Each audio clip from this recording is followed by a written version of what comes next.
right, it says we are now streaming. So in theory, we're streaming. But I don't see it on YouTube yet. But oh, there it goes. All right. So welcome everybody to, wow, 9 weeks we've been doing this now. Can you believe that? Over 2 months. Wow, that does seem kind of crazy. I don't, doesn't feel like it for sure. No, absolutely not. It feels more like 9 years, the hell that it's been. It's about as long as we've known each other. Now, we've known each other for 12 plus years at least. Has it been that long? Yeah, because I remember we... it's like way back when we first started going on YouTube. It's about a year after I was married. And I was married... No, it'd be longer than 12 years. I was married... That was about 13, 14 years ago. It was pretty long time. YouTube was the Wild West back then. You could, you could do anything you wanted back then. You could post response videos. Man, those were the days. Yeah, I don't know why they got rid of those. Those were really good. Because YouTube is no longer about small-time content creators. You know, I accept that. It's just one of those things. I know. Well, you accept that because you're one of the big boys now that you're six figures, jerk. I'm not one of the big ones. What are you talking about? I'm still small. I'm still one of the people. Yeah. I'm down in the trenches.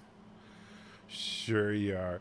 Right. Hey, guys, always good to see you. Jordan, Serstras, Benny, Indy, Valor, Steven, good to see you. And so we got a couple of things to talk about. Number one, let's talk about your people. The Packlids are back. Well, I thought it was really cool. They had another. I thought it was cool that they put the Packlids up against Janeway. That was awesome. You know, every time they said Janeway, I lost it. I gotta say, this episode, I was, in my opinion, hands down the best episode of Lower Decks so far. I absolutely lost it every time they said Janeway. I absolutely lost control. The fact that like every time, and they said even when they were gonna say, oh, they're at the Packled homeworld, and I was like, okay, there's gonna be like Packled Prime. Is it gonna be just? Is it just gonna be called Packled? Is it gonna be called? What's gonna? And then it's called Packled Planet. Yeah. That's like, okay, of course it is. Of course it is. Yeah. Well, and the fact they can survive zero space was kind of. He flushed himself out of your toilet. Although, in fairness, just so you know, that's actually scientifically accurate. You can survive for several minutes outside in space. If they beamed you back in within, I can't remember the exact amount of time, but it's something like 2 or 3 minutes, you could survive. It's a horrific existence. I remember you did something on that with Star Wars or Trek or something like that. Yeah, it's not inconceivable that that Packlid could have survived. It's just, but it is hilarious that he just accidentally flushed himself out thinking he was in the toilet. What are you trying to say? I was just saying, well, on that, the security measures have to be excessively low too. Because apparently you can just open what is it? You can open the outside, airlock, and nothing goes off. It doesn't alert you like in the slightest. I liked it. I thought it was a really interesting episode. The one with the B plot with Tindy and everything, they did it for comedic value, but it also made sense as well. Right. Because what are they going to do with all of these things that they gather? Right. It's kind of a cool thing in that we know that when they go on all these adventures, and there's always this crap that we see, all these anomalous things that the heroes always gather in Starfleet missions, and somebody's got to clean that stuff up. Right. And so now we know. They just have lower level ensigns pick it all up and put it in storage. Mm-hmm. And I do, again, And I honestly think that I don't know if this is an intentional fu to the fandom menace, or if it's just the fact that this is the way that Mike McMahon writes or whatever. But I like the fact that once again Boimler saves the day just by being a nerd. Right. And I really like that. I like the fact that Boimler gets in the face of all the red shirts, which what a great name of people that are trying to be badasses in Starfleet, calling themselves the red shirts. Right. And it's like when they're like, we're going to inspire the crew, and it's like, you are the crew, and he was so right. You can't, you're not going to inspire anyone if you're not going to do something. Right. And that was, I think, where he, Kirk and Riker and all these great characters, yes, they gave inspirational speeches, but all these characters would also then, after giving the inspirational speeches, would do something. They didn't just give the speech and then sit back and let everybody else fix it. Right. Yeah, they and I liked how Ransom acknowledged that. Mm-hmm. Like the being acting captain wasn't all that important to him, but he acknowledged when something was when someone showed an additional act. And of course, Tindy having ripped clothes, I'm sure got somebody really excited. So there was that happened. So it's a win for everybody, really, when you think about it. And yeah, technically, as Steven points out, that he thought it was the A plot. Yeah, the stuff with Tindy and the gang collecting it's funny because this one was the A, B, and C plots I thought were all so good that you could argue that any of them could have been the A plot. And it was just a matter of which one got more screen time. Yeah, I think the confusion, because I look as the B plot too. The B plot generally is like when secondary characters are off doing stuff. Mm-hmm. But the two main, quote unquote, main characters were split up because you had Boimler doing his thing and Mariner doing her thing. I know they're trying to bring Tindy and Rutherford more into it. So, yeah, I can see the little confusion there. Right. But you could even argue about what Ransom and Freeman were doing as the A plot, as far as trying to negotiate with the leadership of Pakled Planet. Right. But, I mean, there was so much going on here. And this is where I think the show really shined, in that in the midst of all this zany comedy, there was a real Star Trek story going on here. Right. By the way, Cedric asking off topic, but do I like Space Command? I do like Space Command. I've been tempted to do downloads on it. Donovan helping out the channel. Have you heard of Space Command? I have, yes. Have you watched it? I have not.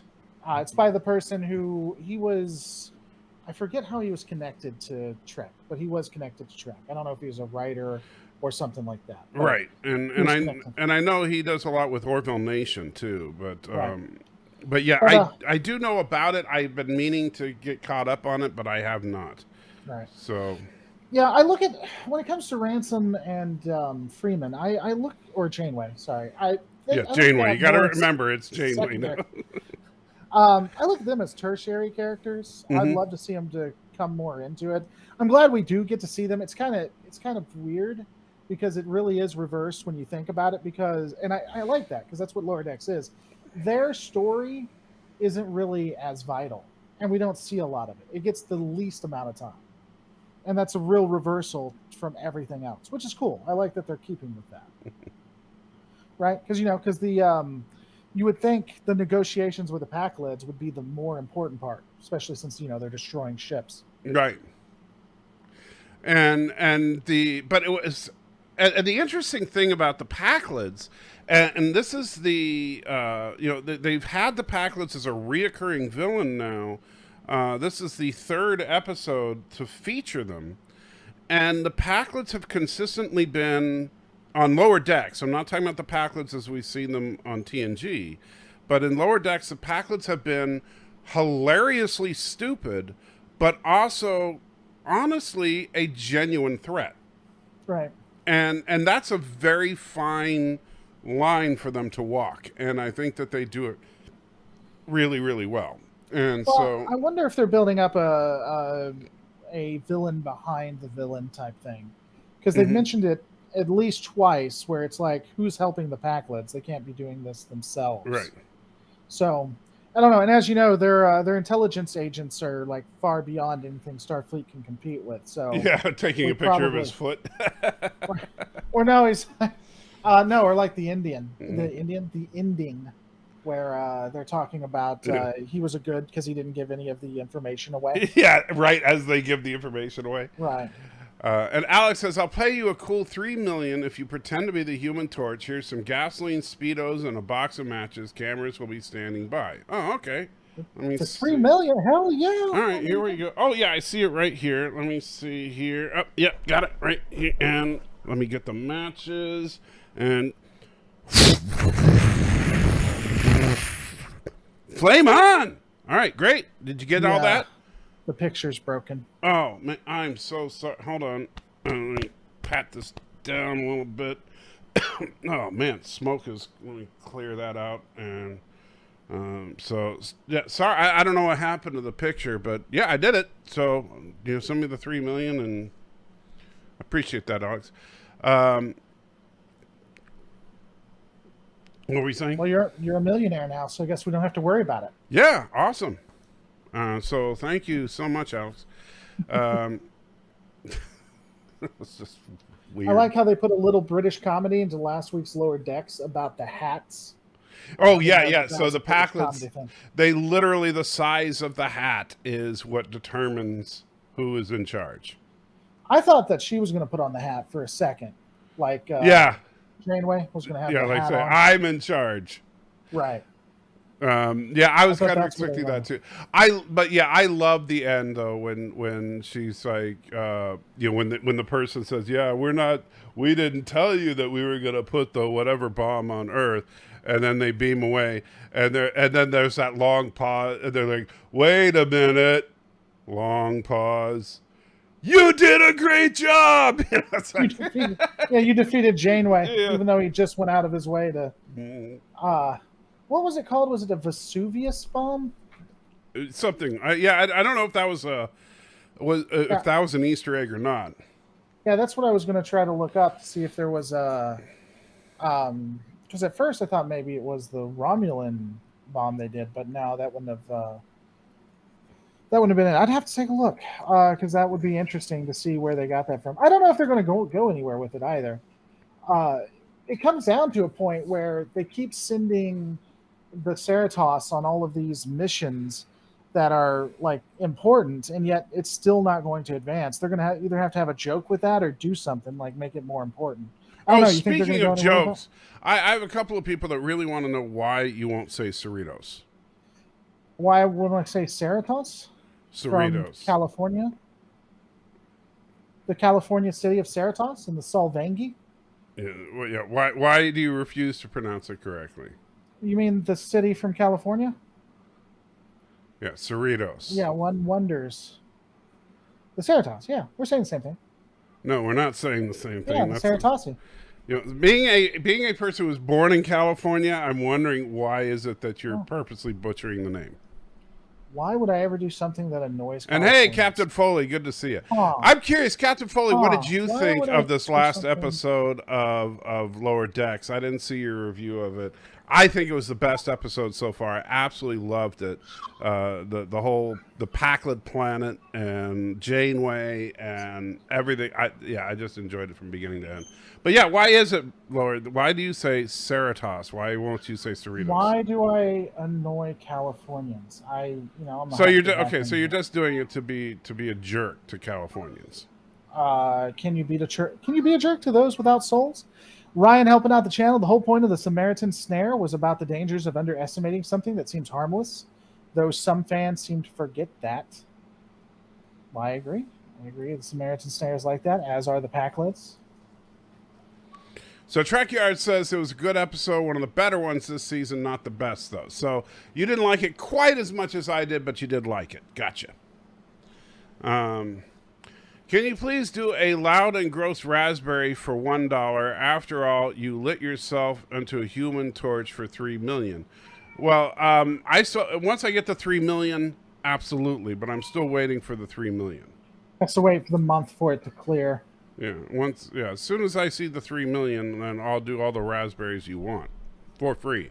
In fact, I'll even turn this into the Raspberry channel if you want, and just do a 24/7 live stream of nothing but raspberries for you. I'm also really liking the one character. I forget the species name. He's one of the new security officers. Oh yeah. I always forget his name. The name of his species too. But Shaka, where the walls fell. Him. Right. Yeah, I'm really liking that character. I like the expansion on it. Yeah, because they're not overdoing the metaphor stuff, but they're throwing just enough of that in there to where you get what he's saying. Well, they make it consistent too. When he's stressed, he goes to it. He's good. Donovan says, as a Californian, he has a soul. Thank you very much. He got it from the brief. Tamarian. Thank you, Captain Foley. He's Tamarian.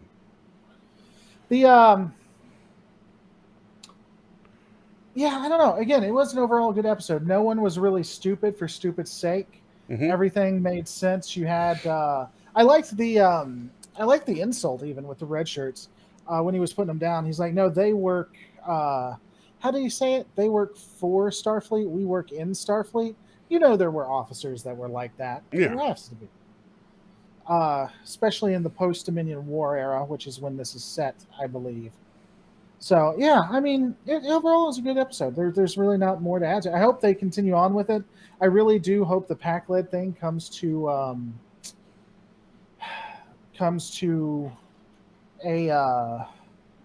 fruition. I hope they do something really good. Ultimately, I want to see that battle that we keep seeing in the opening credits, the Pac-Led and the Borg. That it can be actually canon? I want to see the Pac-Led. I want to see because the Pac-Led are kind of the dumb version of the Borg because they're assimilating other technology. And so I want to see it get to the point where the Pac-Led try to get Borg technology and absorb that onto their ship. Oh my God, dude. Can you imagine? Yeah. If the Pac-Led could get Borg tech onto their ships, could you imagine how deadly they become? Right. So what would happen? I can. So what happens is that they run into a Borg ship. A Borg assimilates one of them. He's so stupid that he causes it to shut down, and then they got the technology. Exactly. Yeah. So the Borg collector just becomes stupid for himself. They all just shut down because they can't stand it. Yeah. And now we have Pac-Leds with Borg technology. That would be fantastic. And that could do where Boimler, Bradward, because they show you see in the trailer him with the Borg implants. Yeah, and he goes undercover, so he goes undercover as one of the Borg or whatever, and they don't question it. He's just the only Borg on the ship now, helping them out. That'd be awesome. Donovan says, by the way, Lord, did you get my message and the poll? How many people who noticed you mispronounce every California class ship to see where they come from? I did not get the poll. How many ships who notice? Oh, well, I mean, I can pull that, but I know instantly because it is, dude, mispronounce California city names in a YouTube channel. The money prints itself. They get so mad. They get so triggered. I would suggest that for anyone who wants interaction. So you're just purposely mispronouncing everything in California now. I mean, I'm saying that Activision and Blizzard came from California, so the spice must flow. That's all I'm putting out Packled there. _ leader $1. Exactly, that We're would be the not end dumb, of the we are board. strong. The Pac-Leds. We have big make helmet. them We so have dumb lorry they can't loaded. operate their Can we cubes. have the codes? That would be Picard? awesome. They need to assimilate one Pac-Led and it just destroys the Fart sounds the rolling cube on the itself, floor like it laughing. shuts it Lower down. Decks is the best of New Trek. Well, I will say, so first of all, thank you both. So Forza with a $2 super chat wants fart sounds. So Laura, how are you with fart sounds? I refuse that. You refuse to do fart sounds? Yeah, I won't do that. That's under my pay grade right there. Can't do that. Really. So what would it take to get you to do fart sounds? $50 directly to my specific channel. So $50 to my channel, and he'll do it. Yeah, that's exactly what I said. Yeah. Nailed it. And Packled Leader donated $1 and says, "We are not dumb. We are strong. We have big helmet. We have lore reloaded. Can we have codes, Picard?" Yeah, well, the thing I think you said is they're like orcs, honestly. Yeah. Honest to God, they are just like orcs. They're tough. They can take an absolute beating, right? And it's insane. They're just not smart. That's their only problem. Well, they're and I do like, because I know that some people think that the argument with Samaritan Snare, people argue that the Packlids aren't really dumb; they just sound dumb, right? And that's just part of their whole trap, and that was the whole point of Samaritan Snare. But these Packlids in Lower Decks, they are genuinely just stupid. It's just that they are, they're brutal and ruthless. Right. And they can take a beating. Right. And like you said, yeah, they're tough. And I was actually talking to Bird of Prey 5 about this, because people were saying, well, wait a minute. How could you say that a race of people as stupid as the Packlids could possibly master space flight? And my counter to that is California's a state and exists. Well, that's true, but I would go even more general than that. How many people right now that are driving on the freeways of the United States could explain to you the functions of the internal combustion engine? Yeah. Much less repair an internal combustion engine.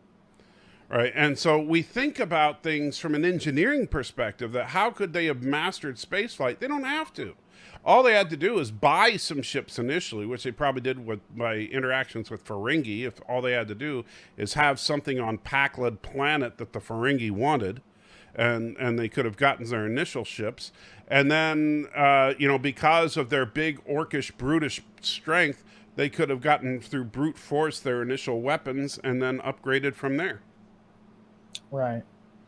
Well, and the other piece too is that's the presumed background of the Klingons as well. Mm-hmm. I don't think it's ever been officially canonized, but the Klingons got their initial spacefaring technology. They didn't create it or anything, or at least that's the presumed thing. Right. So yeah, I don't think it's, and especially when you see the way they operate it and everything, it's not like they're masters at the controls or anything like that. Right. They're running it, but they don't have like the transporters go slow as hell. You can assume that maybe they just don't know how to operate, So yeah, I think it makes sense, honestly. And it'll be interesting to see where they go with it. I can also see Starfleet going with such kid gloves, even though people are losing their lives. Right, because Starfleet is stupid. Right. The Packlids. That's the other part of it, is that the Packlids would only survive if they are bordering Federation space. If they were bordering the Klingon Empire or the Romulan Star Empire, they would be wiped out. Right. Because the Klingons wouldn't put up with it. As soon as the Klingons ran into the Packlids, they would just wipe them out. Right. Or turn them into like barbarians shock toppled Rome troopers with and just borrowed send them tech off too. to die and stuff like that. And Forza says the barbarians toppled Rome with borrowed tech as well. I'm not a historian. I can't verify that, but I will take your word on that, Forza. Why will I take your word on that? Because you use Riker as your avatar. The Packlids would kidnap engineers. Who knows how many Geordies they successfully used? Okay. Well, yeah, if they did, because remember they kidnapped Geordi in Samaritan Sphere. Now they weren't successful at keeping Geordi, but how many times were they successful at keeping engineers? Right. And basically pressing them into service. And Universal Union says everyone knows how cars work. Magic, sheesh, who doesn't know that? And of course, and Thomas points out that engine makes car go.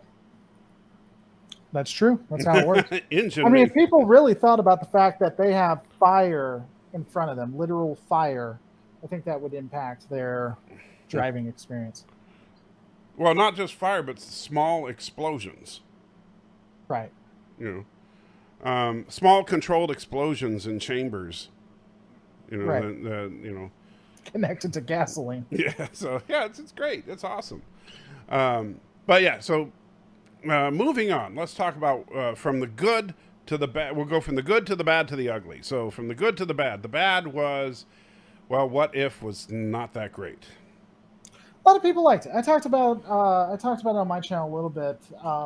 Yeah, I wasn't a huge fan of it. I don't like necessarily where it ended. It felt like where it ended was really where it should have begun. They could have cut out quite a bit there, I think. It felt like this was a problem that What If seems to be having from time to time, and why the series is kind of spotty to me. It just kind of ended. It felt like it ended midway through the story. Right. And it was like, what? Wait, what? Huh? What's going on? I need to know more. And so I felt like when they ended it, I was not given a full story at that point. Yeah, I don't know. I would be interested to know how Shuri got that information, how where they're going to go with it. I honestly thought they were going to have both of them suit up in Iron Man stuff. Mm-hmm. I'd be interested to know how he defeated Jarvis, because he would have had to bypass Jarvis's safety protocols in order to delete his murder of Tony, you know? Right. So yeah, I mean, and there's just a lot left off from it. I do like the fact that you really didn't know until the mid to end point where Killmonger was going to fall on it. I think they somewhat played it off like he could have been a hero or maybe even an anti-hero. So I liked that they did that, but overall, yeah. Yeah, I just, I'm okay with, like, what if, sometimes the bad guy wins in What If, and that's the whole point. And I'm okay with that. But what I'm not okay with in What If is when the ending is just kind of unclear. And that's what we got here. We got a really kind of a muddled ending. And, I would be okay with Killmonger just winning at the end. I would be okay with Shuri, becoming the new Iron Man and kicking Killmonger's butt at the end. But I'm not okay with maybe she will, maybe she won't, maybe he, something's going to happen, who knows. Right. And well, I did like the general. I'm mixed on Shuri. I don't know how I feel about her. But I did like the general, and when General and what the hell's her name? I want to say Piper, but that's not it. Pepper, yeah. We're talking, and she's like, I don't think we need to bomb a place most people can't find on a map. And he's like, well, ultimately we won't have to. He's like, in 24 hours they won't have to, or something like that. Oh yeah, and it showed the military surrounding Wakanda. Yeah, at first I thought it'd be hard, but the more I thought about it, the U.S. would probably stomp Wakanda ultimately. They have advanced tech, but I don't think they can stand up to the raw numbers. Yeah, well, not just the raw numbers, but the raw firepower. That shield does have a breaking point. We saw that in Endgame, right? So it does have ultimately a breaking point. And then once it breaks, you just nuke that land to God and back. So that'd be interesting to see. But you see, that's the problem, though. That's what I wanted to see, and we didn't get to see it. I wanted to see they did all the build up, and then they just said, and we're done. Right. Well, and of course, Tony held the stupid stick too. It's like he's going to call out Killmonger, but he's not going to have a backup plan. Right. Yeah, Tony would definitely have a backup plan, but this Tony, this is the what if Tony Stark was actually, one part stupid. Right. Because, I mean, he might have, and that could have been the thing. That's probably how he would have done it if he was smart. he said the cops won't be there in time. He's like, "Oh, I called the cops, but I don't plan on you being alive by the time, they get here." He would have a back. Jarvis would tell somebody, Right. or I don't know. I can't see it. He'd have a force field in zone. between them. He'd have, he'd have 17 backup plans. Yeah, or even just assuming, because I think where they were going with it is Tony wasn't as creative because he wasn't forced to be. Like, he stayed back on his laurels like he did before his torso got jacked up. So he wasn't as creative, but he would still alert people or let people know. I don't think he's that idiotic. Now, Swisker2322 says one good-sized thermonuclear weapon like Castle Bravo would probably wipe the shield out. I am not completely convinced of that, if nothing else, just because we did see an alien spacecraft crash into the shield and it did no damage. But I mean, it was simple kinetic energy that was going to take it down in Endgame. Well, I think they kept just attacking it from multiple sides, right? And that was going to cause it to... No, the aliens could slowly, they basically, for whatever reason that was not explained, as they pressed through it, a few of them could squeeze through. It was like, I don't know, something about the way the force fields work, but the shield was still there because it was an energy field. It wasn't going anywhere. Now, what happens if you set off a nuke on top of it? Would some of the energy get through? I don't know.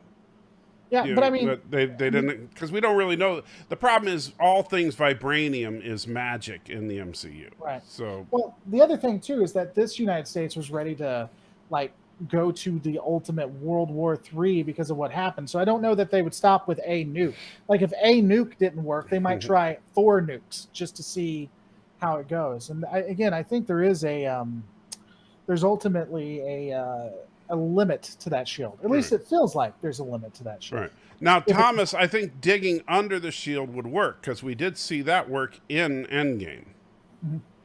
And I think that would be, I think the Army Corps of Engineers could ultimately dig a tunnel under the shield, and that's how they would invade. It says, Schneeflex says, the aliens were so focused on a single point, they were causing some pressure to create fractures. Nukes are too spread out. I mean, aren't tactical nukes focused? Tactical nukes wouldn't have enough force, I don't think, to do it. And I know that Swisker is saying you underestimate the energy of an H-bomb. I don't think that the American government would use H-bombs because I don't think that their goal would be to obliterate everything in, Central Africa. He said he had 840, what were they? 840 bombs? I forget what they were, missiles locked on. Yeah. They seemed pretty steadfast on the destruction. Yeah, I just, what kind of bombs they had, we don't know. Right. Yeah, I don't know. The only other thing I'll tell you, I think we've had this conversation. I don't know where you fall on this. I think you disagree with me, which is fine. I like Shuri. I like the character of Shuri. I wouldn't mind Shuri, like you said, becoming the next Iron Man, or her having her own arc where she rises above, because I think it's pretty cool. It's also it's more likely she becomes the next Black Panther. It's also classic writing where the child, raises above the adults and stuff. I am not a fan of what I consider with her to be casual racism, at least in was it Endgame or Infinity War? It was one or the other. Her use of colonizer really annoys me. No, that was in Black Panther, actually. Was that Black Panther? No, they did it in. They also did it in. She did use the term in Black Panther, and with Bruce Banner, and when they were trying to, because he was talking about, and she was semi-mocking him. He was talking about trying to remove the stone from. Right. Well, and I think that the Wakandans have this, and this could be actually an interesting with good writers. That you could do something interesting with it, because the Wakandans have had this isolationist view of the rest of the world. Right. Because they see the United States as being the United States from 200 years ago. They don't understand that the outside world has really progressed in that not everybody is a bunch of crazed slave traders anymore. And so, because very few Wakandans have gone outside of of the borders. So she might think that your typical white person is a colonizer. And so with that, that could be a great arc for her to see the light, so to speak, of that hey, not every white person is a bad person. And that could be a cool thing for her to learn as the new Black Panther or something, if she does become the new Black Panther. You think they're really going to do that? You think they're going to make her the Black Panther? I think that's a good possibility. I mean, I know that some people are, obviously there are a lot of people that are betting on it just because they think everything is the MCU now. But honestly, looking at the cast of Black Panther, I'm trying to think who would be the logical choice. Right. And, as far as the cast of characters in Wakanda, who else is there? She's the only other member of the royal family that's of the right age. Right. So honestly, I think she's the only pick. What happened to Killmonger at the end? Did they kill him? He died. He died? Yeah. And which is too bad, because he would be awesome as the next Black Panther. I mean, they could, because this is comic book world, so they could write in some magical way that he survived. Which I would love to have. I would love to have them techno babble away for Killmonger to still be alive, since he is technically a member of the royal family, and Michael B. Jordan, in my opinion, absolutely knocked it out of the park as Killmonger, and the way that he kind of learned as he was dying that he was wrong. That I think that him then becoming Black Panther as a form of basically atoning for what he was trying to do would be awesome. Right. And so, but all the flowers were destroyed. Yeah, but again, the flowers, and that's, I already thought about that, Thomas. The flowers were a direct result of the vibranium interacting with the native flora, which means that just the flowers in that garden were destroyed, but how much you want to bet that if you hike to the other side of that vibranium mountain, that there's some natural growing flowers. Yeah, I mean, they could find them somewhere else. I didn't really think much of that. Yeah, there's probably thousands of those flowers just growing in the wilderness, and it's just that they got rid of all the ones that they had in their little cultivation plant, and so that's I'm not too worried about. But Shuri is the obvious choice. If they can come up with a good way to write it into it, I would love to see Killmonger brought back from the dead. Well, they were. Someone was saying to deep fake Boseman. I wish they. No, I'm not a huge fan of that. I hope that doesn't become a mainstream thing. I think the only reason you would deep fake Boseman is to finish out enough scenes of whatever he recorded or whatever he filmed, to give him a suitable death, if it's appropriate, depending on, because we don't even know what they filmed of him before he died, and how they're going to use it.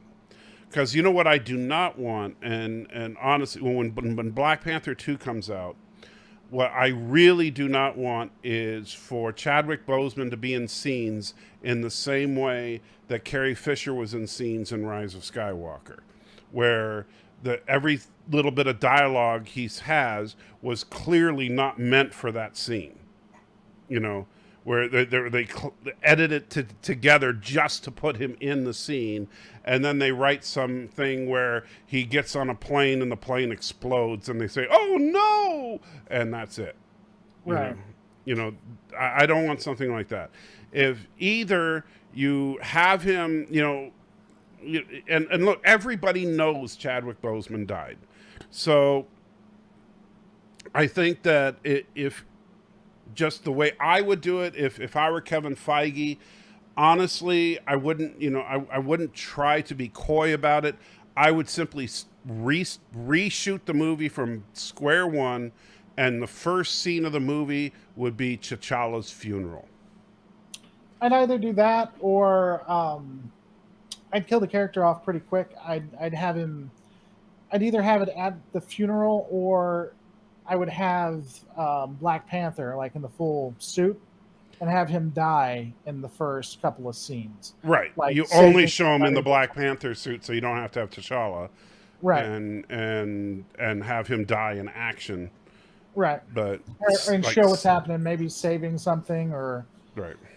I don't know. You could even combine both, like the Black Panther finding the flowers or something, or fighting someone over flowers that they found. Right. Maybe have Shuri there so that she's the natural next to it. I don't know.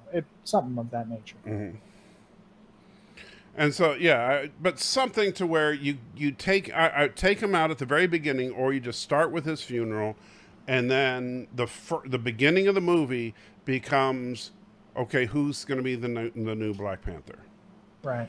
And whether it is Shuri or the only other real choice is M'Baka. You remember him? No. Who is it? He's the ape guy. Okay. That lives up in the mountains. He doesn't have the ability to control people, does he? That guy. Okay. And so M'Baka would be the only other person. He's not really a member of the royal family, but he could stake the claim like he tried to in the first Black Panther movie. Remember, he fought T'Challa in the beginning of Black Panther. Right. To try and take the throne.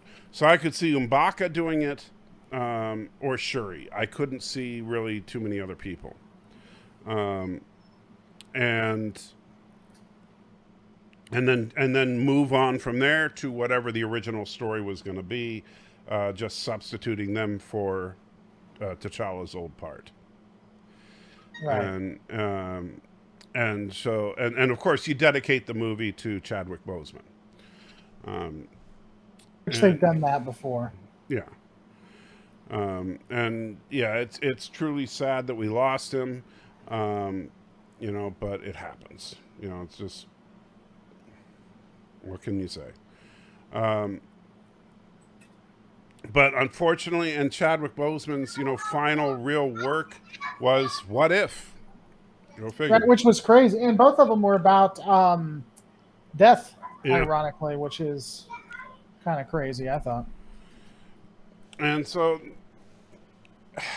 yeah. I'm hoping now. I think it said that Chadwick was going to be in 4 episodes of What If, so he's not quite done yet. Right. Well, and he'll have more. And the other thing they keep talking about was the original Ant-Man. I think it's the original Ant-Man. How he destroys most all of the worlds is an ongoing joke now. Because what is it, like 3 or 4 of them now, where he's been the main person to cause it? Well, Ant-Man is a ridiculously powerful person, and that's something that a lot of people forget about, is that Ant-Man is and that's why I really liked the murder mystery one where the Avengers were all assassinated, because Ant-Man took down the Hulk, Ant-Man took down Thor, Ant-Man can literally take down all of the Avengers. And despite, I know there was the joke about Ant-Man, jumping up Thanos' butt and taking out Thanos that way. But Ant-Man, I actually had an astrophysicist look at some footage for me. And I said, you tell me, who has the harder punch, Hulk or Ant-Man? And he came to the same conclusion I did. Ant-Man hits harder than the Hulk. Who was it again? An astrophysicist. His name is Dr. Alex. Okay. But we looked at the footage of Hulk and Ant-Man both punching the same thing, a Chitauri troop transport. Those floating snake things that carry all the. And so Hulk punches one, and Ant-Man punches one, and Ant-Man when he punches it, he takes it down faster and harder than Hulk does, and delivers more kinetic force to it than Hulk did. And so Ant-Man actually can hit harder than any Avenger. Well, there you go. He's the winner. Yeah. And here's a good question, not to interrupt you, but here's a good question. What Star Trek episodes would you do what ifs on? We're doing Star Trek what ifs? Mm-hmm. Ooh, that's a tough.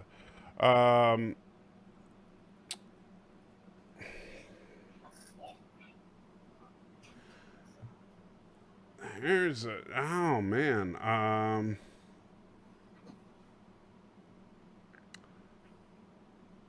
Here, like, how about?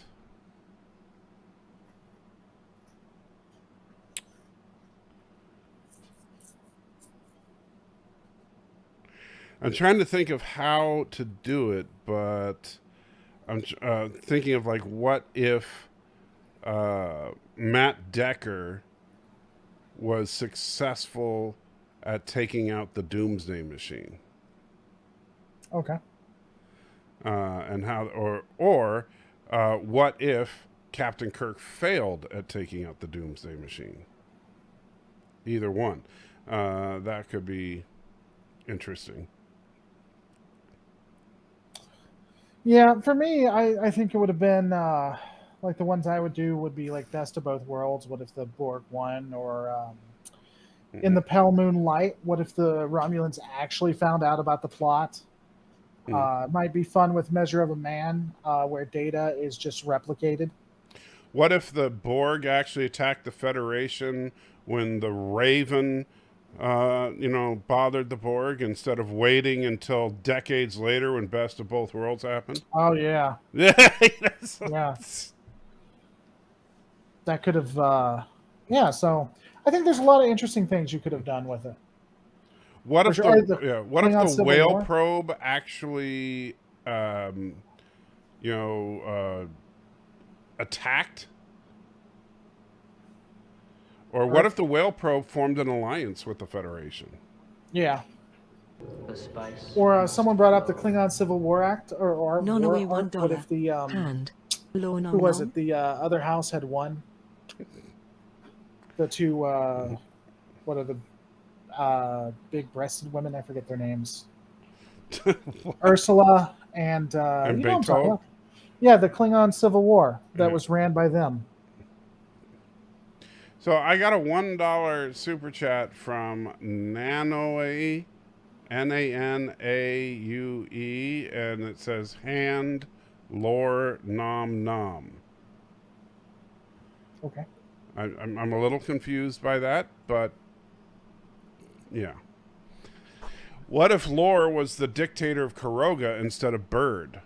Well, then Kuroga would be very different. Yeah, it wouldn't be as efficient.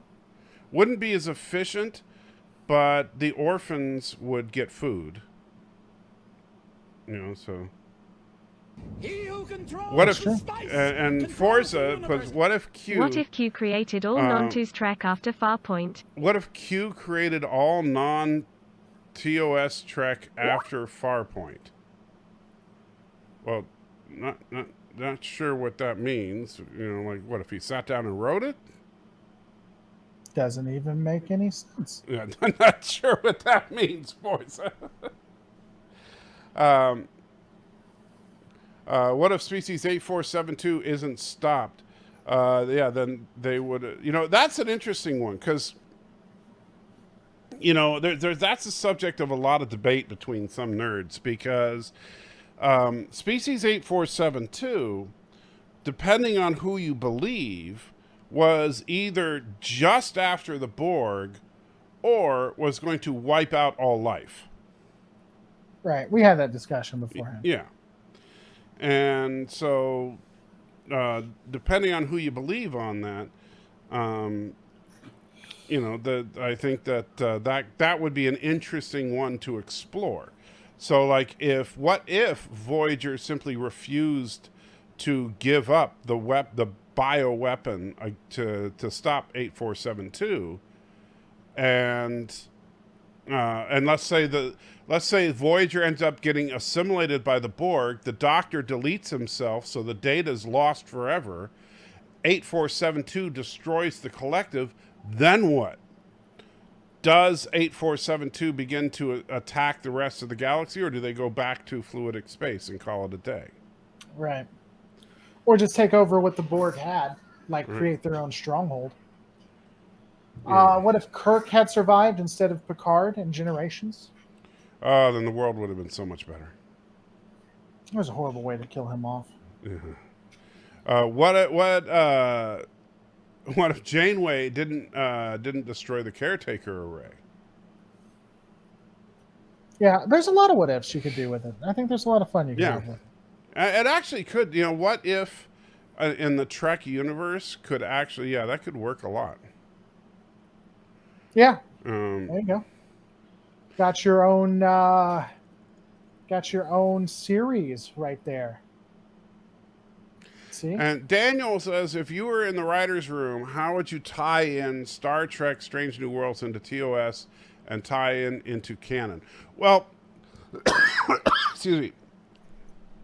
I would actually actively try to avoid tying into canon, meaning that I would try not to go, oh, nudge, nudge, wink, wink, this is the lead into this, or this is the lead into that.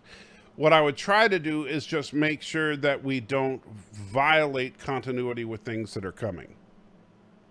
I'd have interactions. I don't know how in depth I would go. Well, yeah, of course. Why wouldn't you? You'd have fun with it. I would have. I would be very watchful of it and try not to create any gaffes. But I would have tie-ins if I could. I think it would depend on if it was a natural, organic part of the story versus whether or not it was. And that's what I'm saying. Like, I wouldn't be going out of my way to do it. If you had a story that involved the Klingons and you happen to be at a planet that it made sense for it to be a planet that we'll be visiting later, sure. Right. But you don't have, but I'm saying I'm not going to go out of my way to say, oh, we want to make sure we go to Organia. Well, no, because Organia was first explored by Kirk and Spock, so we don't want to go there. What if Kirk was stuck in Janice Lester's body? Oh. Well, then he couldn't be captain because women can't be captains. As we all know. Mm-hmm. That took me away from what were we discussing right before? I'm a little tired. You were about to give me your bank account numbers? That is exactly. Ain't nothing there, man. I'm a YouTuber by trade. You ain't gonna get much. I forget what we were talking about, but I agree. I think that what were we talking about, Mike? It's gone. My people tell me in 30 seconds once it catches up.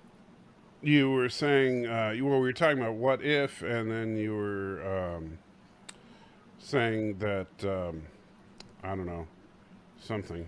You said something right before I did that. What if though? I'm sure I did. I'm sure you did too. We both lost it. Yep. Welcome. Well, we're both getting old. That's fantastic. Hey, I got Copaxone. If you want to get an injection, it's great stuff. I'll try. Oh, that's right. Pike, Strange New Worlds. Yeah, so, and I think the forehead thing, I think they should do what you said, have smooth foreheads and just not address it.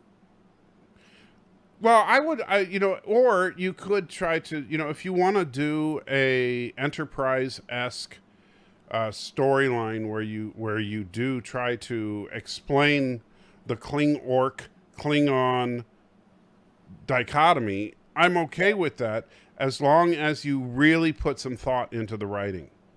Right. Where I get frustrated is if it's just really, like, I'm sorry, but what they did on Discovery where they said, oh, yeah, we just shaved our heads because it was war. Do, right? Yeah, they've always done that. I mean, it makes sense. They were not at war with the Federation before, so that's why we saw him in the original series with hair. Yeah. What if Michael fought to the death against Wesley? I mean, that would be an easy fight for Michael. Easy fight for Michael. I mean, I don't know. We'll just have to see. I would almost be okay with them not going with the standard original series tropes. I would be. It would be interesting to see. I don't know if they could reach the Cardassians. I don't think that timeline necessarily makes sense. But I would enjoy seeing them going up against other species that don't have as much of a as a presence right now. You know. Yeah. Now Daniel has an interesting question. Says hi to both of us, and why use turbo lifts? Can't they just beam within a ship? Well, there's two reasons. One, they do state in the original series that beaming within the confines of a starship is dangerous, that you can actually, and I don't know if it has to do with beaming such a short distance, but you can end up beaming within a bulkhead and end up dead. But besides that, you would have the huge energy use of beaming versus an elevator. It just wouldn't be very efficient. Well, and beaming during a warp was also was supposed to be extremely hazardous. Right. And it went in and out of being hazardous depending on the episode from the original series into Deep Space Nine. Right.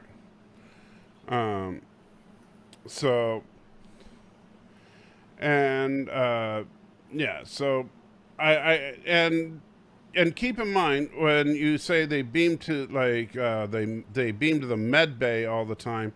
Now Discovery like to say screw canon and just do their own thing, or screw continuity, I should say, because canon and continuity are two different things. But yeah, but that was the explanation given before. Well, first, I don't even know that. I think they beam to sickbay, like if it's an away mission. Very rarely on the ships did they really seem to do that. The more I think, so even in Discovery, even in the original series, The Next Generation, and Deep Space Nine, if someone was hurt on the ship, they were ordered to sickbay, unless it was like an amazingly dangerous thing. Like even when Q. In the very first episode, froze one of the officers. They called a medical team to the bridge. They didn't beam him down, so I would even contest that they beamed them all the time.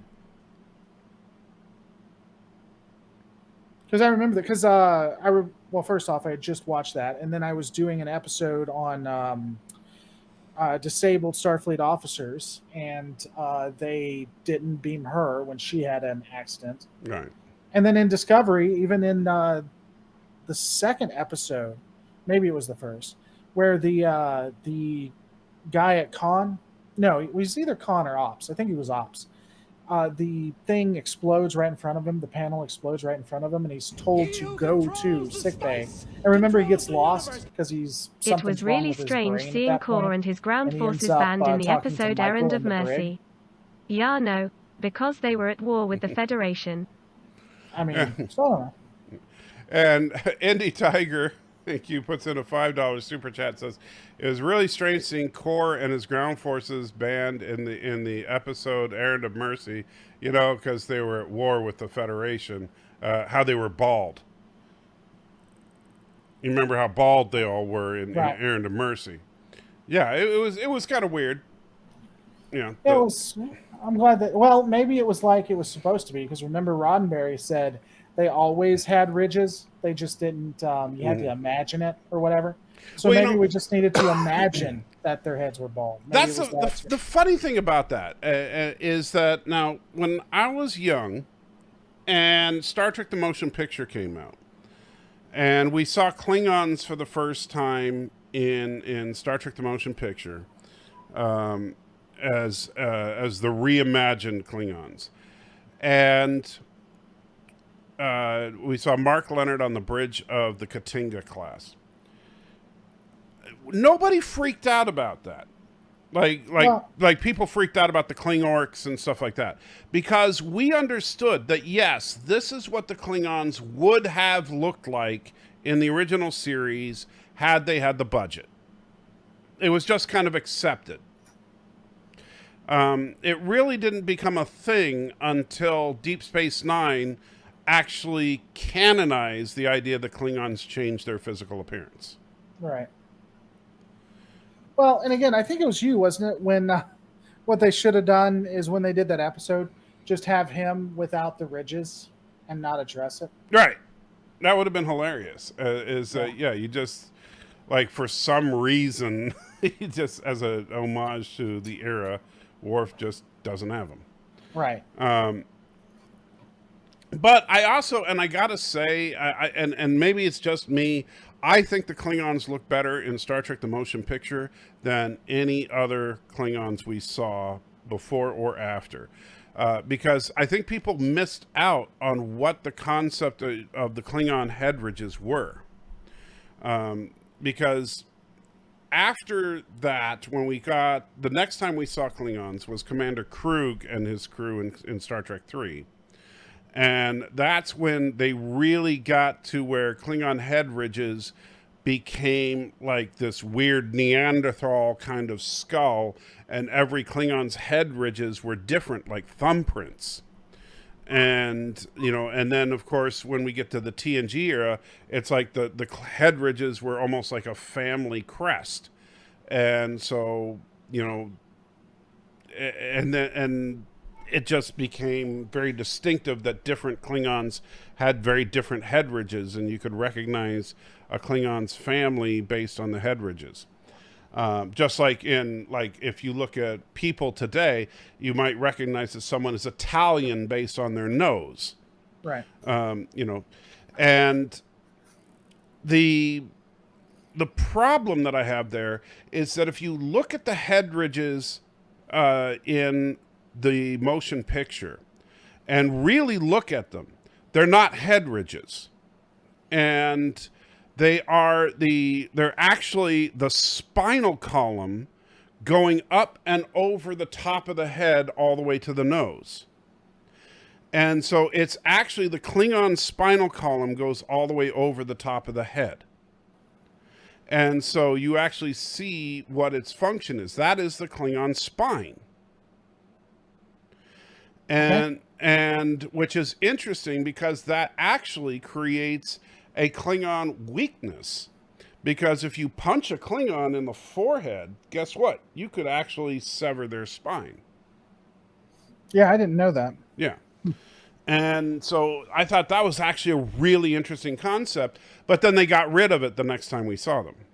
Yeah. And which I thought was too bad. So the Klingons were physically stronger than humans, but they actually had almost like a video game boss weak point that actually made sense. So unfortunately though, yeah, that was lost. And so they're if you think about it, like we're humans, the way that our brain sits, the base of our brain goes straight down into our the neck and then down into the spine. For them, their brain kind of sits where the base, what we would call the base of the brain, points forward to where our sinus cavity is, and then goes up and over. So just a different design. Well, and a hellacious weak point. Yeah. But an interesting idea. So how are we going to end this one? How are we going to do it? What's a good way to end? Well, we can talk about we got to talk for a minute about Blizzard. Their wondrous decision, like heroes, honestly. Yeah, let's talk about the heroic and brave and bold decision of Blizzard. Now, I like the fact that they're bringing the elderly into the elderly. Yeah, I think we should embrace that. Let me see if I can get that. Did you found a good side by side? I had one. I don't know. Let me see.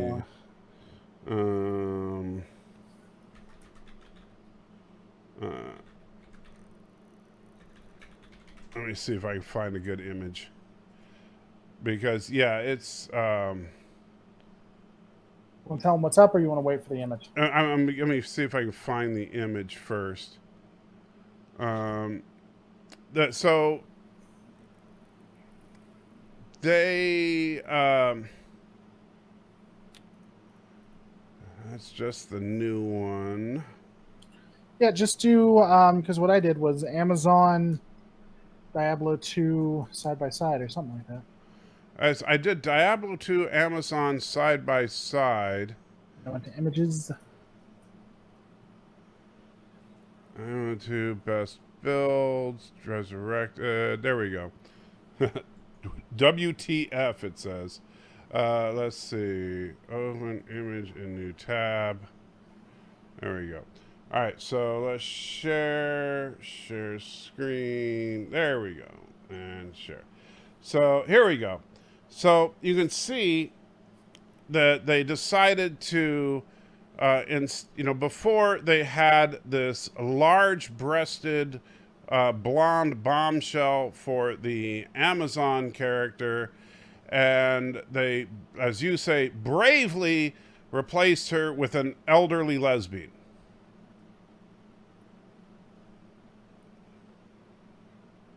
Very brave, wouldn't you say?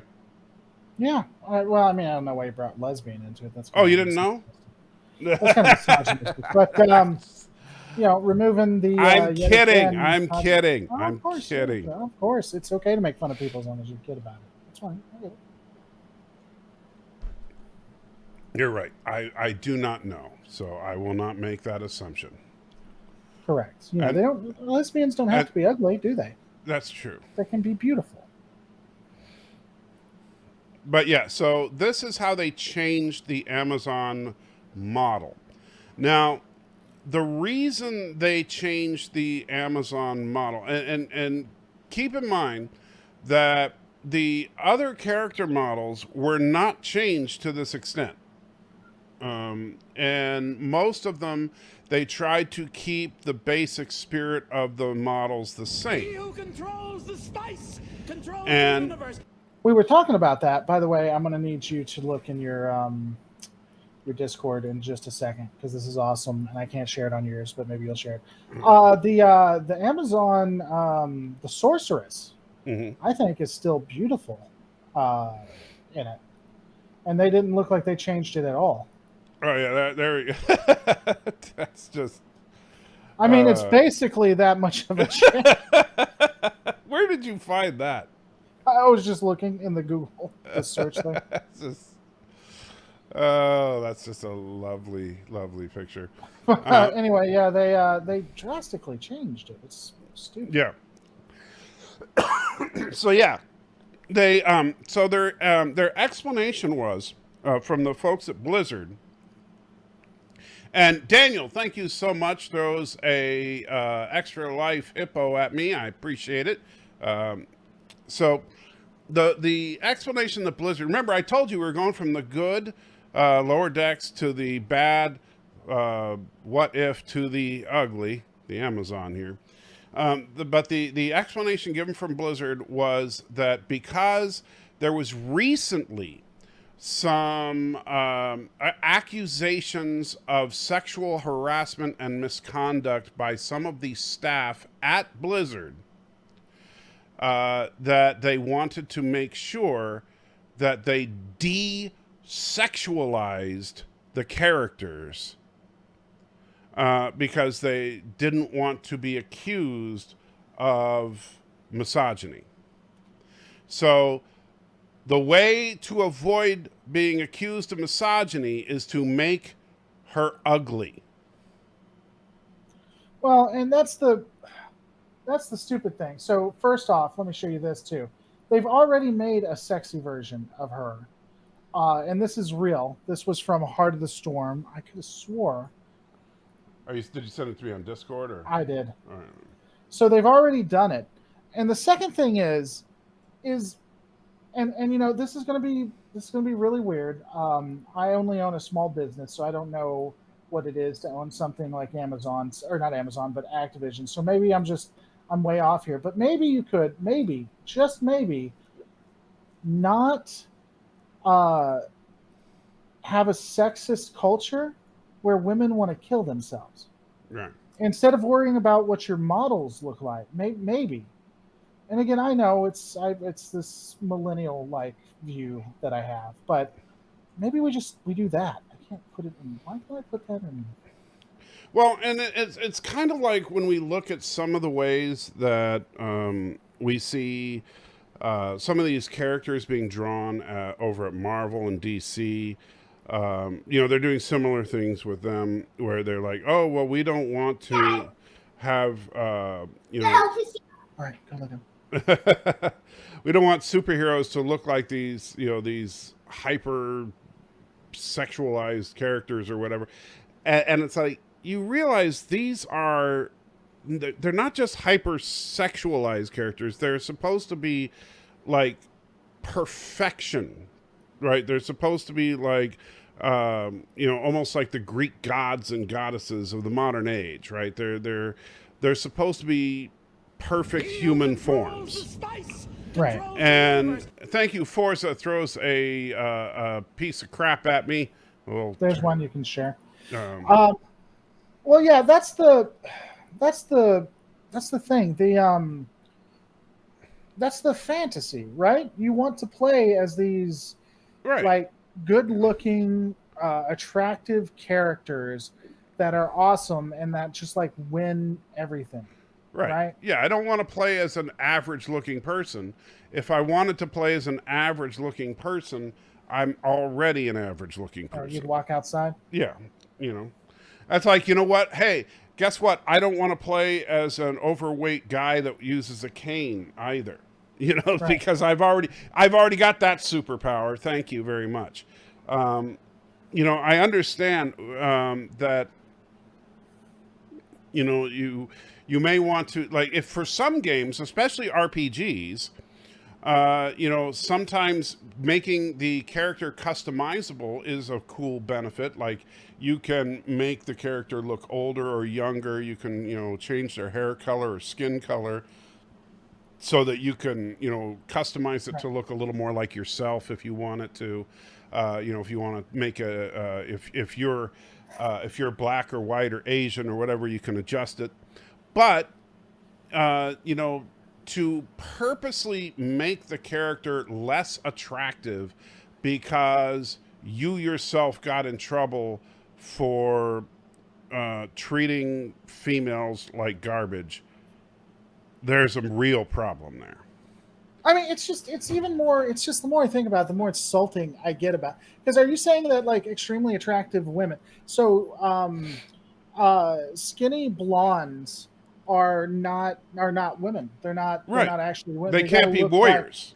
They got to look like grandma if they're going to be skinny and blonde. It's just so even itself is insulting. The more I think about it, the more insulting it is. Well, and the funny thing is, I'm not saying it's a common body type, but it is a body type. Right. It's insulting, and it's and the thing is that, I mean, does that mean, for example, what about the fact that the men all look like freaking superheroes too? It's not like the guys are looking like, a bunch of overweight beer guzzling, rednecks. Most of the time they look like Greek gods. Right. And so this is not just a one-sided affair. And you know what? It's amazing. Shocker here, but the barbarian still looks like a giant muscle-bound warrior. I know that might be a shocker to everybody, but he still looks like the barbarian.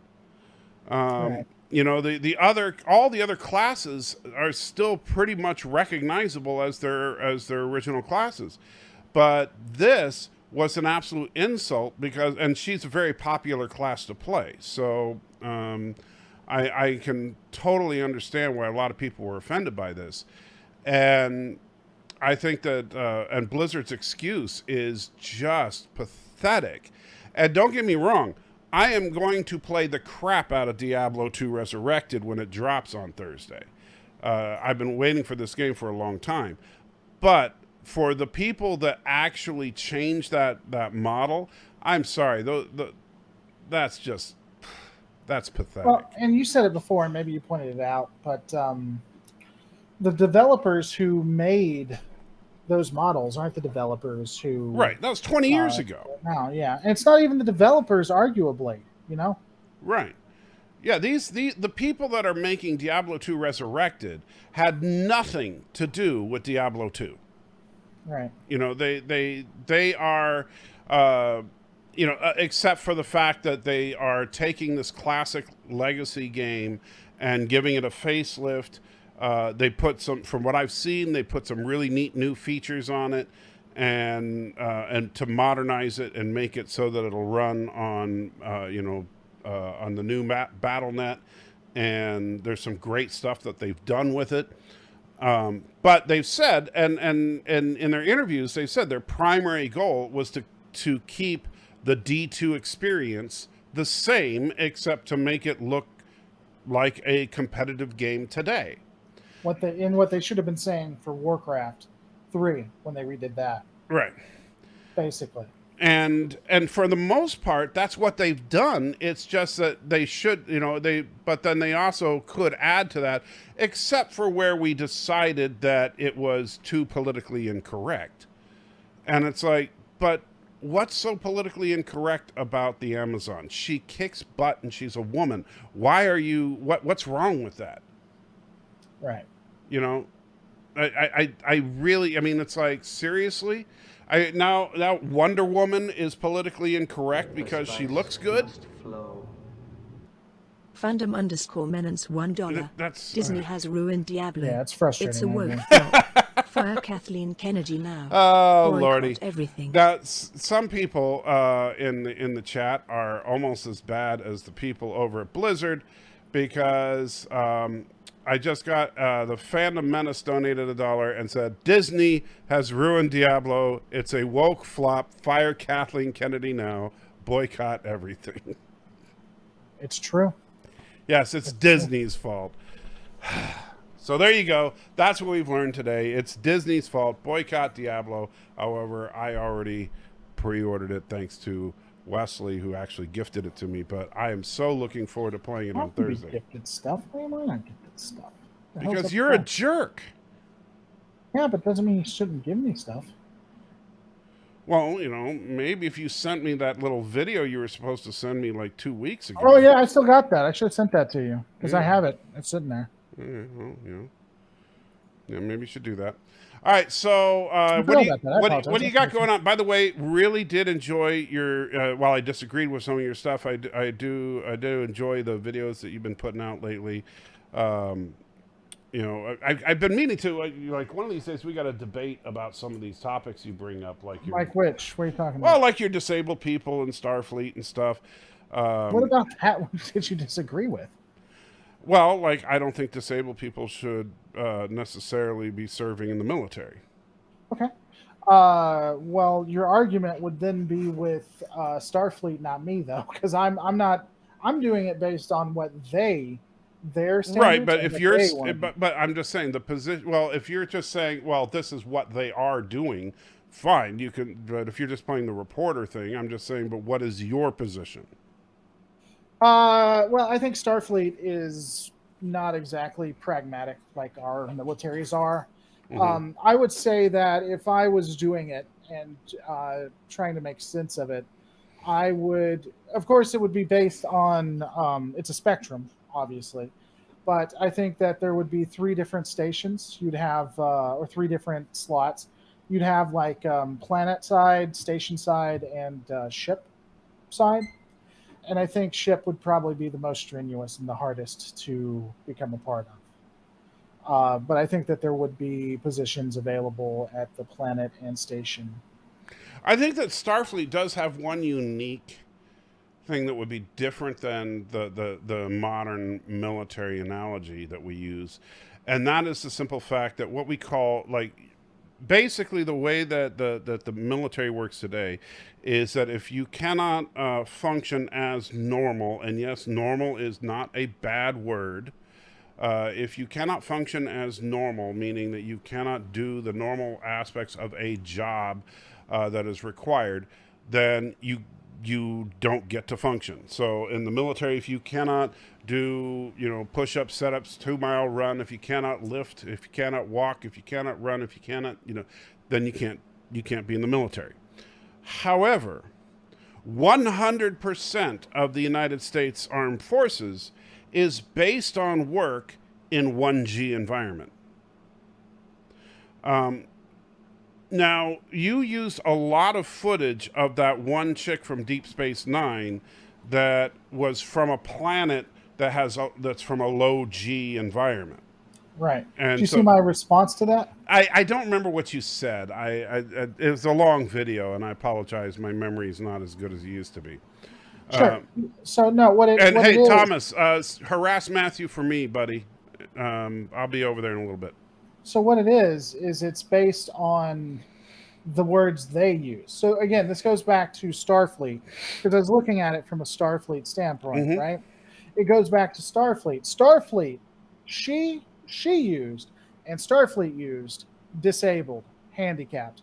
They used the terminology, not me. That's why I kept going back to her. But here's my thing with her. So I don't remember what the actual amount of gravity that she could tolerate was, but I remember that it was so low that she literally floated around her quarters. Right. And so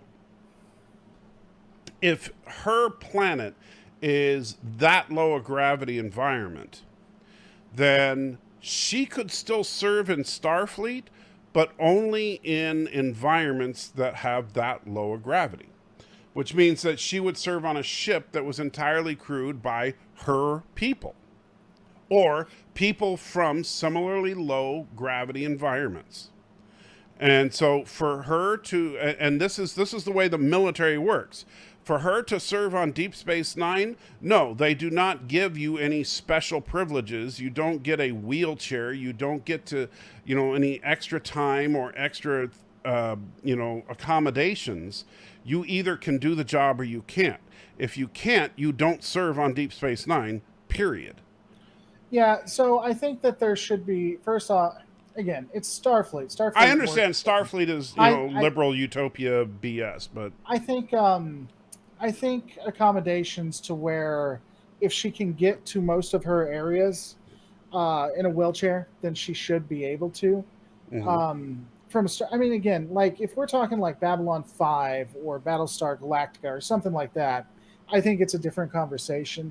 The only other thing I would say is we don't know a lot about the technology for people who are not normal or disabled. I don't even like not normal, like just handicapped or whatever word we want to use, right? Not the specifications, because I even talked about that. It would be possible that maybe a hover chair could work even better than someone who had both of their legs. Well, you would think that anti-grav technology is a thing. Why are people rolling around on wheels? Yeah, and I thought he was on wheels, wasn't he? That was my thing. Like if they had like a hover chair, because I don't see why they wouldn't. A hover chair could work better than someone who's, because when the inertial dampeners go out, the hover chair is still working, so it could auto adjust itself. You know what I'm saying? I think you could maybe have workarounds, but in like a wheelchair, especially as a science vessel, I'm not too as concerned. But in a war, as a frontline vessel, it becomes a liability. I don't see how it doesn't become a liability. Like the Defiant, I don't think that you could or should have. What was her name? Melora on the Defiant. That is just a huge liability. I don't see how you'd write around that. It's interesting. I got a lot more. People were a lot more open to that video than I expected. I expected a lot of people to get mad at me, especially when I said I'd cure certain Oh, I know that was a controversial thing to say. I expected people to get all kinds of pissed off. But I understand that. I mean, it's one of those things that it's like, it's tough to say because, like, you know, my son, as you know, is autistic, and, you know, he's 21 now. And, you know, it's a part of who he is. So I couldn't even imagine what his life would be like if he wasn't autistic. Right. But if I could go back 21 years and you could say, oh, here's a shot that would make it so he wasn't autistic, would I have given it to him? Yep. Right. You know, even though I love him to death and I wouldn't want to change him, you know? Right. And so I totally can understand that. I you know, I think there's a difference from curing it at the source and then coming back 30 years later or 15, 20 years later. Because then it's the aspect, it's who you are. So, and I think that if you're old enough, I think that you can make the decision for yourself. But yeah, at the source, I think most everybody that doesn't have a Twitter handle agrees. But yeah, it's a tough one. But when it comes to the military, the problem is, okay, so when you were, and I understand what you're saying as far as, well, she can get to her lab and do her thing, but here's the problem. Okay, she's Starfleet is the military. And I know that you did establish that in your video. Let's all just agree that Starfleet is the military, and, you know, suck it to people that say it's not. And I agree with you on that. Starfleet is the military. Yes, it does have the secondary mission of science and exploration. But its primary duty is to maintain life and the security of the Federation. I mean, that's you know, Matt Decker said it, you know, and he said it very well. They have to, you know, the Federation, the Starfleet, they are what keeps the Federation safe. They are what defends the Federation. They are the only defense for, you know, if the Federation ever meets a hostile force. And if Deep Space Nine, of course, was the centerpiece of a massive war, which, of course, you made more videos on than I can count. And if Deep Space Nine is attacked and now she's in her sluggishly slow wheelchair trying to get to an escape pod when the Jem'Hadar is storming the station. Well, I mean, it's a civilian station, so either you're adding, I mean, right, so but she's a military person unable to perform her job, which in part is to evacuate those civilians. So she's a science officer. If she, so I mean, in theory, she would get. Dax is a science officer, and she was slicing Klingons to pieces. Doesn't mean she necessarily that's her role. I would say if she was a tactical or security officer, I can see your point. Again, it's really hard because we're talking about Starfleet. We're not talking about, and Starfleet will do stuff like that. Even TNG and DS9, I think, pandered to that a little bit. I don't know. Based on what Tuvok put people through, it looked like everybody in Starfleet still went through some rigorous training. Tuvok was blind and stayed the tactical officer. Yeah, but I'm just saying, when Tuvok put the Maquis through his standard training course from the Academy days. Right. Yeah, but I'm saying... He was pretty brutal, I gotta say. Oh, yeah. I agree. But what I'm saying is he was also, remember that episode in Year of Hell where he was blind? Yeah. So, and stayed tactical officer. So yeah, it looks pretty rigorous. I mean, it looks rigorous when they do it, when they had it, episodes in TNG and stuff like that too. Again, it's inconsistent writing is what it is. Ryan says there is a Federation law against genetic enhancement. Since Eugenic Wars, it was a plot point for a number of DS9. It was a plot point for TNG episodes too. Right. Well, that's the whole thing. That's why Bashir is technically illegal. Right. Which that's an interesting conversation. He had nothing to do with it, but he's going to lose his job over it. That's an interesting conundrum. And then of course, we'll make an exception because you're good. Yeah. That's the Federation for you. I don't think that law should exist. I don't think people who are genetically enhanced at birth should pay the price for what their parents did. I think the parents should be the one to like it happened. I think they should be the ones to go to jail for it, not the person who didn't have a say in it. Someone brought that up too. His speech. He's like, Julian died that day in that hospital or whatever because you didn't like me or whatever. I was like, well, I mean, Julian's wrong. Those parents. I understand exactly what those parents are saying. Right. Yeah, it wasn't because they hated him or anything. It's because they loved him so much. I would do that. Yeah, I mean, if you could, again, and I don't necessarily want to get into much, but if there was such a genetic defect and you could, and my child had it, and you could fix that, but I'd go to jail for it, like in a second. I wouldn't even have to think about it. So it's not like it's not something natural for a parent. Yeah, so I guess when it comes to the argument of it, I think that there are ways to mitigate it, but ultimately it's going to make Starfleet weaker. And I don't think the original series Starfleet, until the retcon that we're going to see, would have had it. I don't think Roddenberry and all of his greatness or any of the others would have had that because it was like a military. Though that does bring up a good question. So would the Aenar who are blind be exempt from joining? Would they not be allowed? Well, you see, and that's why I was talking about, like, it would depend on what is normal for a given race. The Aenar, a blind Aenar is not disabled. However, that Aenar would need to be able to perform the duties that they are appointed to without special accommodation. Without special accommodation. And so I'm assuming that on Strange New Worlds we're going to see some kind of special accommodations for the Aenar, which, that would be, that in my opinion is a mistake.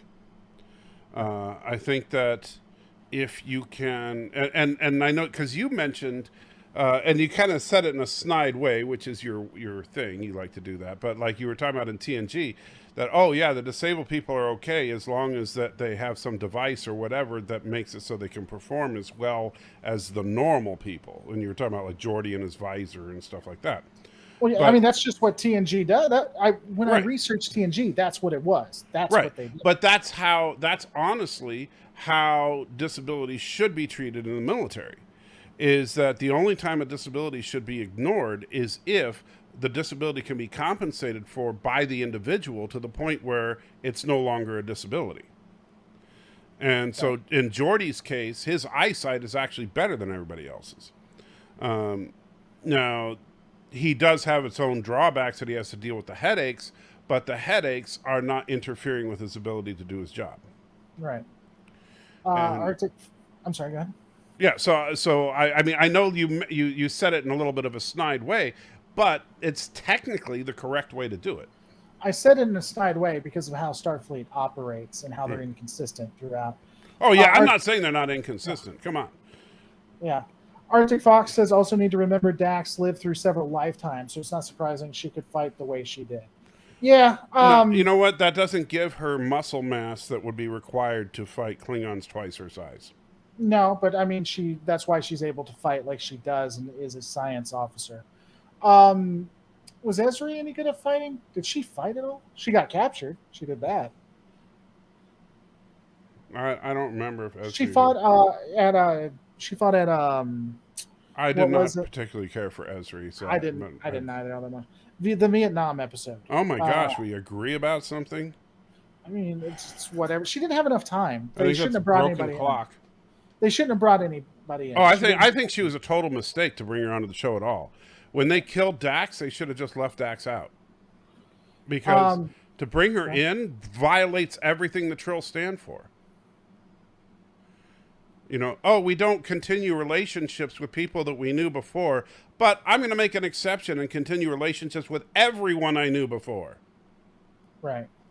Well, I mean, they completely rewrote the they rewrote it too. Stop the bicker. We're not, dude. If you want to see bickering, you should have saw when he said that. You should have saw when he said I didn't care about 9/11. Okay, if you want to see bickering, that was bickering. This is someone says we're bickering right now. Yeah, yeah. I was like, man, you must have not been here for the last one because the last one was bickering. Oh, you should have seen us like 5 years ago. Oh yeah, we got worse than that. But yeah, that's not bickering. I don't know. Yeah, I think that I think because of what Starfleet is, I would probably find ways to allow them, again, as we said, probably the planet station starship model, except that it's going to weaken in some points. But again, that's because of what Starfleet is. Now, if I was doing it for the military of Battlestar Galactica or Babylon 5, you'd have to be top physical form. It's just, you have to be, especially Battlestar Galactica, because that's the fate of the species right there. Right. I don't know. You can add what you want to it. I think that's how they do it. How do you think they'd write it? So if they did the Dominion War now in the style of like Discovery, but they wrote it decently, but they were going to have everything. You just said that's a contradiction in terms. They had everything they had today. Do you think they would include that, like on the Defiant? Stephen, they'd have someone in a wheelchair. Do you think they'd I'm do back that? from lunch now. I agree Starfleet is the Federation's military, but I think the science is primary and military is secondary. So what Stephen was saying, back from lunch, I agree Starfleet is the Federation's military, but I think science is primary, military is secondary. Well, say that the next time the Federation's under attack. These ships can destroy planets in under 24 hours. They daylight as science. As science exploration. I understand that, because just because Picard said that, no. And honestly, and I know Laura, I'm pretty sure Laura and I are on the same page with this, but if you look at the history of it, in Star Trek VI, when the Klingons and the Federation kind of struck peace, they talked about mothballing the military arm of Starfleet, and that's when we got to this insanely lackadaisical Starfleet that Picard was serving in the first season of TNG. Then the Borg attacked, and all of a sudden Starfleet was like, holy crap, we need warships, and we need them like yesterday, and they start working on developing them, but by the time the Borg attacked, they hadn't developed them yet, and they got their butts handed to them and barely survived. By the time the Borg attacked again, now they actually had some warships. They had the Akira class. They had just rolled out the Defiant class. They had the Steamrunner class. Starfleet at that point had remilitarized. Deep Space Nine with the Dominion War showed a remilitarized Starfleet. By the end of TNG, Starfleet was full-fledged military again. And Voyager, that is a military ship. Period. And so they go in and out of writing it, but I honestly there was one episode where Tom calls it a military ship. And the way he says it's built for combat. He actually says that in dialogue. Well, and I've talked about this before, and I don't know if I've ever discussed it with you. I think that there was two things that happened. I think that Starfleet, like with the Dominion and with the Borg, Starfleet needed to become the original series military again. Right. And I think there was a deal struck between the civilian part and the military aspects in Starfleet, where when they built a ship, most ships had to have a aspect of science to them.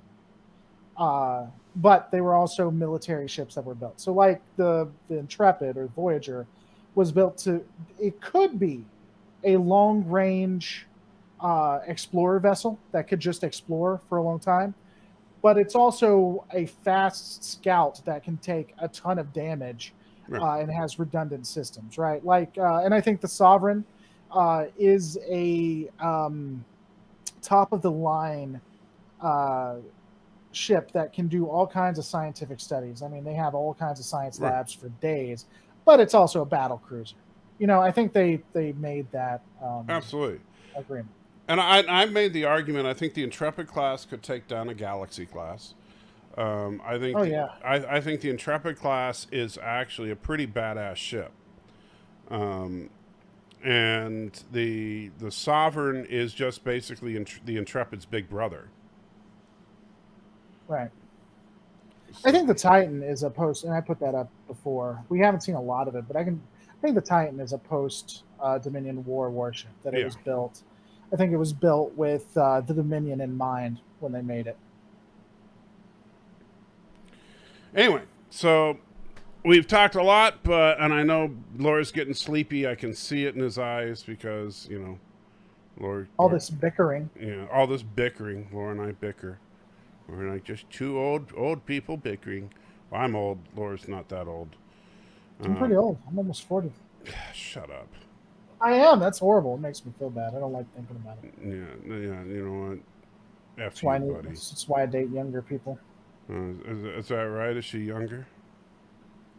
They are younger, yeah. Oh, okay. Well, I don't know. We'll see how I'm messing with you. Yeah. They? Yes, she is younger. I don't know. Is this one of those she goes by weird pronouns, or is this that you're dating more than one person? Because these days, you never know. I don't know. See, the answer is yes. Oh, F you. I'm just... that's bickering. All right? This is why Laura can't have nice things. All right, so what do you got going on? Any big videos on the way? Not really. I got the only really major one.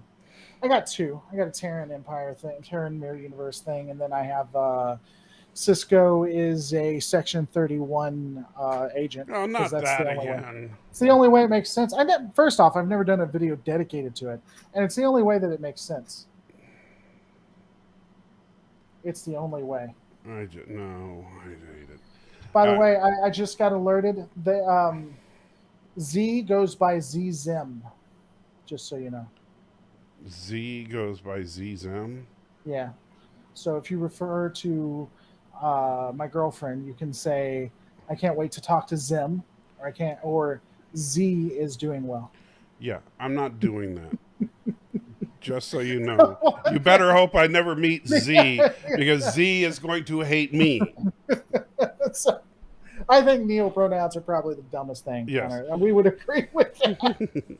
I am not a neopronoun. I'm going to, I have a little thing right here just for that. It's called insanity salt. I'll be throwing insanity salt at you. So you don't want the insanity salt, I will tell you. This stuff is crazy. Z wouldn't like it either, I don't think. Yeah. Now, if you're nice to me, I might let you try some of the chili lime salt. When is your logo going on there? I don't know. It depends. First, right now, I'm working on just getting the health stuff and the SSI and all that taken care of. Once we get that taken care of, then I'll worry about all that. But that's why I haven't really had any videos coming out lately. I'm just doing live streams until we get all the red tape stuff taken care of. We got to get the house stuff taken care of. I just got way too much behind the scenes crap dealing with to stress out over videos right now. Right. And once that comes along, then I'll be able to stop, breathe, and have some fun on YouTube again, which I'm looking forward to. Anyway, but I do enjoy doing these live streams. I just wish that life didn't suck. But hey, you know what they say, life is pain. Anyone that tells you otherwise is selling you something. And if you don't know that quote, then you should turn in your nerd card. And Laura probably doesn't know that quote. By the way, someone just said, I don't know that quote, but someone just said, Z sells seashells by the seashore. So say that. No. Z sells seashells by the seashore. Joseph says that's crazy. Okay, well that's not Z would not approve of it. Well, I don't give Z is upset. I don't give a zit. But is that your pronouns? What's your pronouns? My pronouns, your eminence.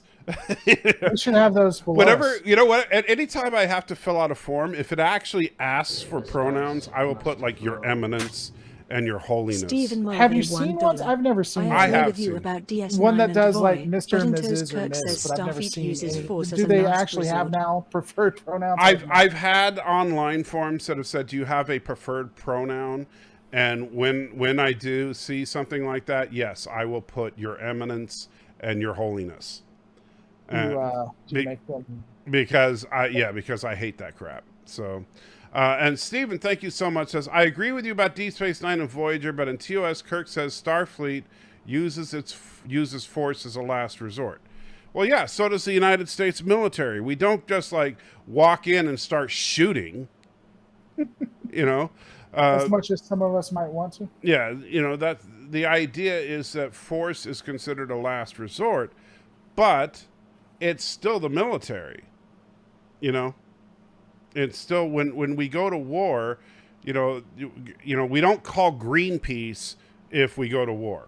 We don't call, we don't call Jacques Cousteau if we go to war. We don't call science vessels. We don't call the Caribbean cruise lines. We don't, we call the Navy. And I know a lot of people don't know this, but the Navy actually does do some scientific research.